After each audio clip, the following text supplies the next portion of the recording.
Godavarikhani LB నగర్లో shopping complex నిర్మాణాలను శుక్రవారం Ramagundam municipal corporation town planning అధికారులు కూల్చివేశారు. గోదావరికని ఎల్బీ నగర్ వద్ద నర్సింగ్ కళాశాల గోడను ఆనుకొని ఇదివరకు చిరు వ్యాపారులు షెడ్లను వేసుకొని ఉండగా రోడ్డు వెడల్పులో వారు షాపులను కోల్పోవడంతో వారికి నర్సింగ్ కళాశాల గోడను ఆనుకొని సింగరేణి గోడను కూల్చి ఆ స్థలంలో షాపింగ్ కాంప్లెక్స్ నిర్మాణం చేసుకోవడానికి ఎమ్మెల్యే, మేయర్, కమిషనర్ అనుమతి ఇచ్చారు. కాగా 6 షాపులకు అక్రమంగా మరో 6 కలిపి 12 షాపులు నిర్మాణం చేశారంటూ శుక్రవారం Ramagundam municipal corporation town planning అధికారులు పోలీసుల ప్రొటెక్షన్తో అక్రమంగా నిర్మాణం చేసిన 6 షాపులను కూల్చారు. మొన్న తిలక్ నగర్లో అక్రమ కట్టడాలంటూ సింగరేణి ఎస్టేట్ అధికారులు కూల్చివేతకు పాల్పడగా ఈరోజు ఎల్బీ నగర్లో షాపింగ్ కాంప్లెక్స్ నిర్మాణాలను మున్సిపల్ కార్పొరేషన్ టౌన్ ప్లానింగ్ అధికారులు కూల్చడంతో అసలు రామగుండంలో ఏమి జరుగుతుందన్న అయోమయంలో ప్రజలు, వ్యాపారులు ఉన్నారు. అయితే దీనిపై స్పందించిన 41వ డివిజన్ కార్పొరేటర్ మార్కపురి సూర్య మాట్లాడుతూ ఎల్బీ నగర్ నర్సింగ్ కళాశాల గోడను ఆనుకొని చిరు వ్యాపారులు నిర్మాణం చేసుకున్న షాపింగ్ కాంప్లెక్స్ నిర్మాణంను మున్సిపల్ కార్పొరేషన్ టౌన్ ప్లానింగ్ అధికారులు కూల్చడం అన్యాయమని అన్నారు. ఇది తమ డివిజన్ పరిధిలో కాదని 11వ డివిజన్కు వస్తుందని, కానీ షాపులు కోల్పోయిన బాధితులు తమ డివిజన్ పరిధిలోని వారన్నారు. అందుకే 11వ డివిజన్ కార్పొరేటర్తో సమన్వయం చేసుకుని చిరు వ్యాపారులు తమ సొంత డబ్బులతో నిర్మాణం చేసుకునేలా ఎమ్మెల్యే, మేయర్, కమిషనర్తో అనుమతితో ఇక్కడ షాపింగ్ కాంప్లెక్స్ నిర్మాణం చేపట్టడం జరిగిందన్నారు. ఎవరో ఇచ్చిన తప్పుడు సమాచారంతో ఇలా షాపులను కూల్చడం దుర్మార్గమని అన్నారు. ఇందులో పారదర్శకంగా విచారణ జరిపి ఒక్క షాపు ఎక్కువగా ఉన్నా దేనికైనా సిద్ధమని సవాల్ చేశారు.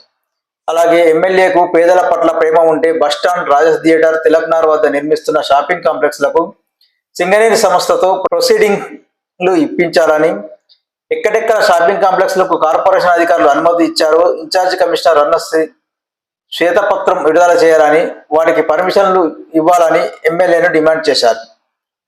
లేదంటే రేపు మీలాంటి మరో ఎమ్మెల్యే వస్తే ఆ షాపింగ్ కాంప్లెక్స్లను కూల్చే ప్రమాదం ఉందన్నారు. ఈరోజు ఎల్బీ నగర్ ప్రాంతంలో నిర్మాణం జరుగుతున్న షాపింగ్ కాంప్లెక్స్ను టౌన్ ప్లానింగ్ సిబ్బంది వచ్చి కూలగొట్టడం జరిగింది. ముందుగా ప్రజలకు, మున్సిపల్ సిబ్బందికి, ఎమ్మెల్యేకు, మేయర్ గారికి ఒక విషయం చెప్పాలి. ఫస్ట్ ఈ డివిజన్ నా పరిధిలోకి రాదు, అటు డివిజన్ నాది, ఇది 11వ డివిజన్ పరిధిలోకి వస్తుంది. కానీ దుకాన్లు కోల్పోయిన వాళ్ళందరూ 41వ డివిజన్కు సంబంధించినటువంటి ఓటర్లు.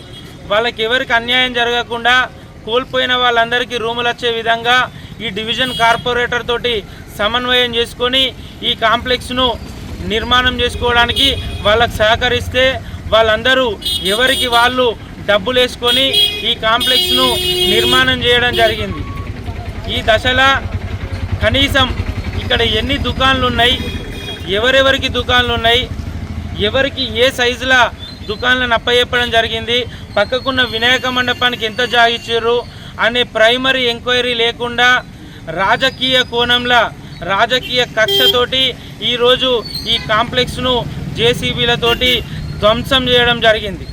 నేను సూటిగా ఎమ్మెల్యే రాజ్ ఠాకూర్ను ఒక్కటే విషయం అడుగుతున్నా, మీకు పేద ప్రజల ఇండ్లు కూలగొట్టడం సంబరమా, లేకపోతే పేదలకు మంచి చేస్తా అని మీరు ఎమ్మెల్యేగా గెలిచిర్రా చెప్పాల్సిన అవసరం ఉన్నది. మీకు నిజంగా రామగుండం పేద ప్రజల పట్ల సోయి గనుక ఉంటే ఇప్పటికైనా రాజేష్ థియేటర్ కాడ కట్టే కాంప్లెక్స్లకు, తిలక్ నగర్ సెంటర్లో కట్టే కాంప్లెక్స్లకు, బస్టాండ్ కాలనీలో కట్టే కాంప్లెక్స్లకు ఇప్పటికైనా సింగరేణి ద్వారా ప్రొసీడింగ్ కాపీలు ఇప్పియండి, టౌన్ ప్లానింగ్ పర్మిషన్ ఇప్పియండి. మీ లెక్కనే ఇంకొక తెలియదక్కువ రేపు ఎవడన్నా గెలిస్తే ఇవి కూలగొడతారు, మీకు పర్మిషన్ లేదంటారు, వీళ్ళ బతుకులు రోడ్ల మీద పడతాయి. ఇవాళ మీ కడుపు నిండింది చూసుకోకుర్రి, పేద ప్రజల కడుపు కొడితే మీ పతనం ఎల్బీ నగర్ సిపిఐ జెండా నుంచెల్లే ప్రారంభమవుతుంది. ఈ విషయాన్ని గుర్తుపెట్టుకోండి. నేను ఇంకొక డిమాండ్ చేస్తున్నా, రామగుండంలో కడుతున్న షాపింగ్ కాంప్లెక్స్లకు సంబంధించినటువంటి అనుమతులకు సంబంధించిన పేపర్లను ఇక్కడ నగర మున్సిపల్ ఇన్ఛార్జ్ కమిషనర్ అరుణశ్రీ గారు వెంటనే శ్వేతపత్రం విడుదల చేసి ఎక్కడెక్కడ ఏ కాంప్లెక్స్లకు మున్సిపాలిటీ అనుమతి ఇచ్చింది, రాజేష్ థియేటర్ దగ్గర ఏం కాంప్లెక్స్కు అనుమతులు ఇచ్చారు, తిలక్ నగర్ సెంటర్లో ఏం అనుమతులు ఇచ్చారు, దీనిపైన పూర్తి స్థాయిలో శ్వేతపత్రం రిలీజ్ చేయాలి. లేని పక్షంలో భారీ మూల్యం మీరు చెల్లించుకోక తప్పదని హెచ్చరిస్తూ ఎల్బీ నగర్ కాంప్లెక్స్కు సంబంధించిన ప్రైమరీ ఎంక్వైరీ నిర్వహించండి. లబ్ధిదారులకు నష్టపోకుండా రూమ్లు ఇవ్వండి.